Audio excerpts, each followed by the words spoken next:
En nuestro tema para este día, la promesa, escogí para hablar sobre la promesa del Espíritu, sobre todo como lo vemos desarrollado en el libro de los Hechos de los Apóstoles.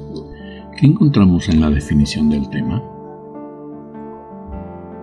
La lengua hebrea no conoce ninguna palabra que corresponda al término promesa o al verbo prometer. Sin embargo, ciertos verbos ordinarios como deducir y hablar hacen comprender que una palabra pronunciada por Dios tiene el valor de una promesa solemne. La palabra de Dios, una vez pronunciada, es verdad. Tenemos las promesas del pacto de Dios con Abraham y el anuncio de una numerosa descendencia en la tierra de Canaán, o la promesa hecha a David de conservar el reino para sus descendientes. Y esto se repite a lo largo de la historia del pueblo de Israel. El recuerdo de estas promesas permanece vivo en la tradición de Israel. El reinado de Dios es el don perfecto de la promesa hecha a Israel y el Rey eterno que gobernará al pueblo, que será un nuevo David. La promesa entonces ocupa un lugar central en el Nuevo Testamento. Este proclama que las promesas de Dios que Dios hizo en otro tiempo a los patriarcas y al pueblo de Israel se cumplen en Jesucristo. Todas las promesas de Dios son sí en Él. 2 Corintios 1:20. El Evangelio consiste en proclamar que las promesas se cumplen en la persona de Jesús. En el Nuevo Testamento las promesas apuntan a la dignidad de hijo de Dios, a la herencia, al reino, a la vida eterna. ¿Quiénes se beneficiarán de las promesas divinas? Primeramente el pueblo de Israel, pero el nuevo pacto no excluye a ninguna persona.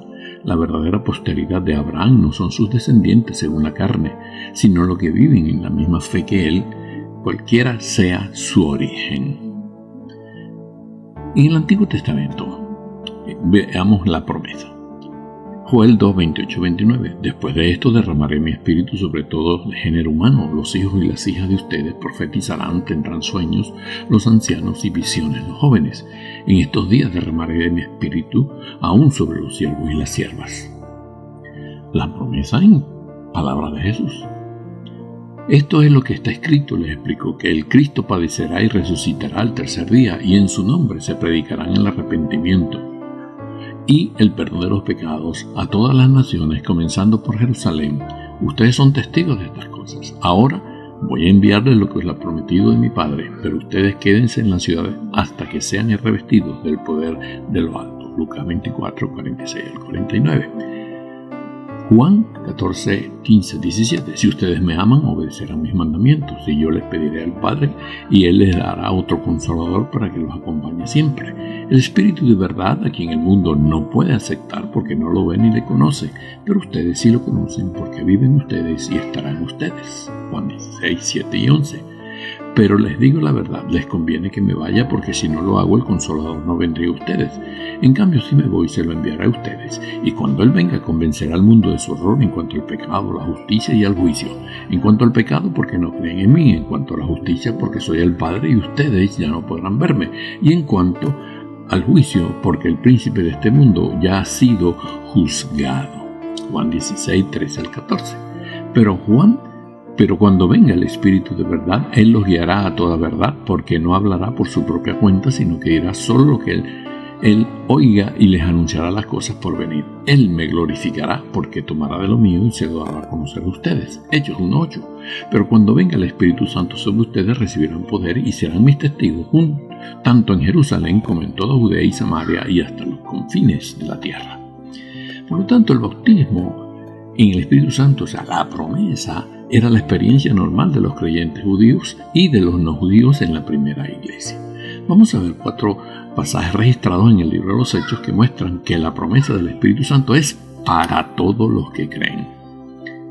Hechos 8:14. Los convertidos samaritanos reciben el Espíritu. Cuando los apóstoles que estaban en Jerusalén se enteraron de que los samaritanos habían aceptado la palabra de Dios, les enviaron a Pedro y a Juan.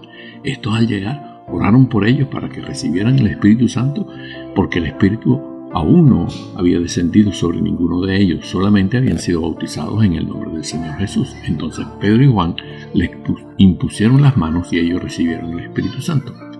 Los no judíos reciben el Espíritu.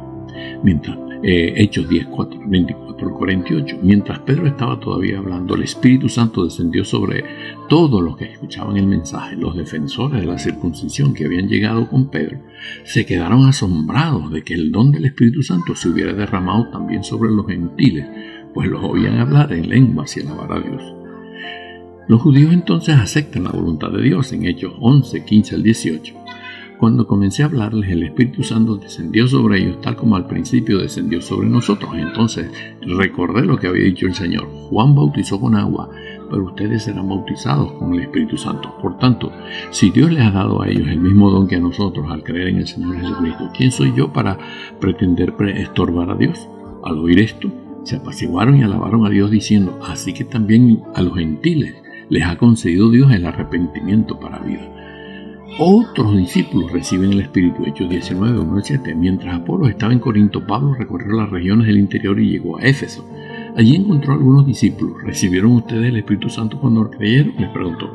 No, ni siquiera hemos oído hablar del Espíritu Santo, respondieron. Entonces, ¿qué bautismo recibieron? El bautismo de Juan. Pablo les explicó, el bautismo de Juan no era más que un bautismo de arrepentimiento.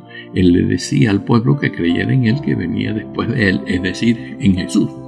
Al oír esto, fueron bautizados en el nombre del Señor Jesús, y cuando Pablo les impuso las manos, el Espíritu Santo vino sobre ellos y empezaron a hablar en lenguas y a profetizar. Eran un total de 12 hombres. Para pensar, en el Antiguo Testamento la palabra del Espíritu es ruah, y en el Nuevo Testamento es la palabra griega pneuma, y pueden traducirse también como hálito de vida, soplo o viento recio.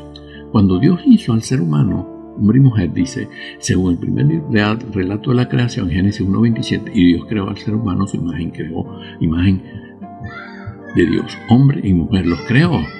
Y en Génesis 2:7 dice, y Dios el Señor formó al hombre del polvo de la tierra y sopló en su nariz, aquí hálito de vida, soplo, y el hombre se convirtió en un ser viviente. En el Evangelio de Juan encontramos un momento especial en Jesús con sus discípulos después de haber resucitado. Jesús sopló sobre ellos, en griego pneuma. Acto seguido sopló sobre ellos y les dijo, reciban al Espíritu Santo. Este soplar evocaba esa acción de Dios en el Génesis, cuando sopló hálito de vida en el ser humano. Entonces, es el acto de dar el Espíritu Santo a sus discípulos para la nueva creación, porque los discípulos se van a convertir en los que van a llevar el Evangelio y van a nacer nuevas personas, nueva criatura. Y entonces, a través de su predicación y testimonios, eso iba a pasar en el mundo. Y en Hechos 2, en el relato de Pentecostés, se vino una manifestación del pneuma como un viento recio que estremeció el lugar. O sea, primero Jesús sopló sobre ellos y les dijo, reciban el Espíritu Santo, que fue el soplo, el venir del Espíritu Santo. Pero en Hechos 2, en Pentecostés, lo que viene es la explosión, la manifestación de ese Espíritu que ya ellos tenían, pero que ahora se manifestaba en pneuma. Entonces, para memorizar y para meditar, ¿cómo se ha manifestado el ruah, pneuma, o sea, el soplo o el viento recio, el hálito de vida de Dios en tu vida?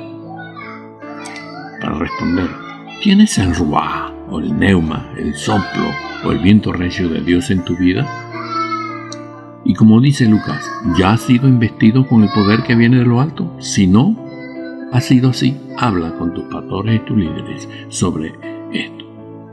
Gracias por escuchar nuestros giros hacia Dios. Dios les bendiga, les dé sabiduría, paz y bien.